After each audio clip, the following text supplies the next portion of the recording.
Est-ce que vous avez voulu déjà passer un certain moment dans un jeu vidéo? Que ce soit parce qu'il était trop dur, trop long, que vous vouliez aller un peu plus vite, ou peut-être que vous n'aimiez juste pas ce moment. Eh bien, sachez que certains jeux vous donnent les outils pour le faire. Des secrets obscurs, des warp zones cachées, des bugs non prévus par les développeurs. Ici, on va brièvement discuter de toutes ces méthodes et de comment elles ont évolué, et on va les catégoriser comme étant des skips.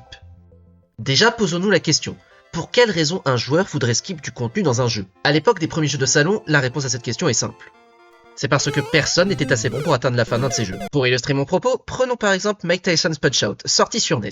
Tout le marketing de ce jeu tournait autour du fait que vous auriez peut-être la chance de voir défier Mike Tyson si vous arriviez à grimper les rangs du circuit mondial. Sauf que ça, c'est le marketing, et à mon avis, 95% des gamins de l'époque ont sûrement vu cette pub, ont acheté le jeu plein pot et ont pleuré en voyant qu'il ne passerait jamais King Hippo, donc même pas la moitié du jeu. Forcément, il y a de quoi en décourager plus d'un. Mais pour les enfants comme ça, les mots de passe pouvaient sembler être une bénédiction. Imaginez ça.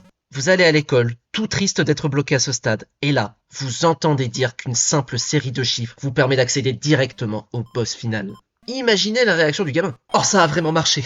Oh là là, je vais enfin pouvoir affronter Mike Tyson. Ok, donc d'après Le Bon Coin, je peux le revendre pour 90 € le jeu? Ouais, c'est pas mal. Évidemment, c'était loin d'être la seule utilité des mots de passe à cette époque. Par exemple, à l'époque, on était encore loin de maîtriser la technologie pour sauvegarder sa partie avant d'éteindre la console. Et donc pour ça, les mots de passe étaient un peu une bénédiction, car on pouvait s'en servir tout simplement pour retourner là où on s'était arrêté, comme si on avait sauvegardé sur une console actuelle. Avec la démocratisation des sauvegardes propres à chaque jeu et la baisse globale de leur difficulté, les mots de passe ont un peu commencé à disparaître. Mais les skips, eux, sont bien restés, et leur utilisation s'est adaptée en conséquence. Super Mario Maker 2, jeu dans lequel j'ai investi quelques heures, on va dire. Ici, l'aspect du jeu qui nous intéresse est le mode infini, spécifiquement le mode expert. Le but de ce mode est de finir le plus de niveaux possible avant d'avoir un game over, les niveaux étant choisis aléatoirement parmi ceux de la communauté. Mais si vous connaissez ne serait-ce qu'un tout petit peu Mario Maker, vous savez très bien que les niveaux de cette commu sont absolument horribles par moments. Blocs invisibles, tombes qui sortent de nulle part et autres softlocks en tout genre vous attendent partout à ce niveau de difficulté. Mais alors comment est-ce que j'ai réussi à atteindre les 1900 niveaux malgré tout ça? Eh bien en partie parce que je suis très fort au jeu bien sûr, mais aussi parce que vous pouvez skip un niveau à quasi n'importe quel moment, et ce sans perdre de vie. Ce que j'aime beaucoup avec cette option, c'est qu'elle vient avec ses propres décisions à prendre en compte. Vos vies accumulées disparaissent si vous décidez de skip par exemple, et ça peut vous mettre rapidement en danger si vous continuez de perdre à la chaîne. Impossible également de skip en l'air, donc chaque saut fait ne serait-ce qu'un tout petit peu à l'aveugle devient un vrai danger. Et si vous voulez plus de challenge, il vous suffit juste de ne jamais appuyer sur le bouton skip.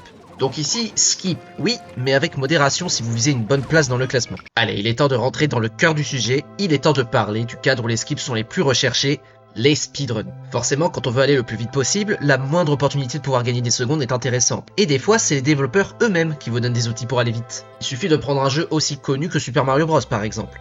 Dès le deuxième niveau, après tout, vous pouvez trouver une warp zone qui vous permet de passer au monde 4 directement. Donc là, les développeurs vous laissent passer 3 mondes d'un coup. Mais est-ce que ce n'est pas encore plus sympa quand le skip est découvert par la communauté de joueurs finalement? Mon exemple préféré est dans Shovel Knight. Dans le niveau tuto du jeu, il a rapidement été découvert qu'on pouvait passer à travers le plafond dans une salle, ce qui skip plusieurs challenges de plateforme et un mini-boss. Rien que ça en soi, le skip est plutôt cool et marrant, il est pas trop dur à faire et c'est facile de s'entraîner dessus. Mais ce qui est vraiment cool dans cette histoire, c'est comment les devs ont réagi à ce skip. Non seulement ils encouragent les joueurs à utiliser le skip lors de leur speedrun, mais ils ont aussi facilité la RNG nécessaire pour l'exécuter, et ils ont ajouté un effet sonore quand il est correctement réalisé. Une initiative super cool qui a fait s'intéresser encore plus de gens au speedrun du jeu. Bon, du coup, oui, effectivement, dans le lore, c'est canon que Shovel Knight puisse faire ça. Bon, étrangement, c'est quand même moins bizarre que le fait que Kratos soit canon dans son monde. Et enfin, vous avez, à mon sens, le roi incontesté du skip, Neon White. Tout dans ce jeu est pensé autour du speedrun et aux mentalités qui vont avec. Vous commencez un niveau, vous découvrez tranquillement, vous arrivez à la fin, boum, gagné. Et c'est à ce moment-là que Neon White révèle sa face obscure, parce que le jeu vous révèle votre temps et le temps de vos amis qui ont aussi joué au jeu. Et attends, qu'est-ce que je vois là? Tu as un plus mauvais temps que prend un cookie? Non, pas possible, bien sûr que tu vas refaire le niveau pour battre prend un cookie. En plus, t'as que la médaille d'argent. Donc, tu y retournes, tu refais le niveau un petit peu plus vite cette fois, boum, médaille d'or. Et attends, c'est quoi ça maintenant? Tu peux voir ton fantôme et à quel point ton précédent essai était pourri? Ah non, pas comme ça. Donc, refais le niveau, boum. Et attends, quoi?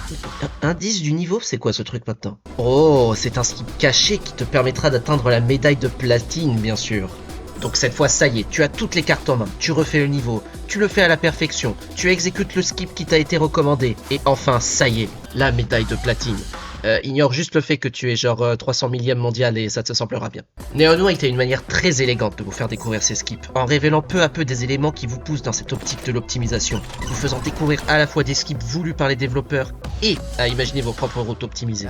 Système de sauvegarde, outils pour vous faciliter la tâche, éléments de speedrun, les skips ont toujours existé dans les jeux et ce sous des formes bien différentes. Et à mon avis, ils sont bien partis pour rester encore un moment. Mais avant de finir, je me dois de citer le meilleur type de skip qui puisse exister dans n'importe quel jeu. I don't know, Mikey. This place doesn't seem so...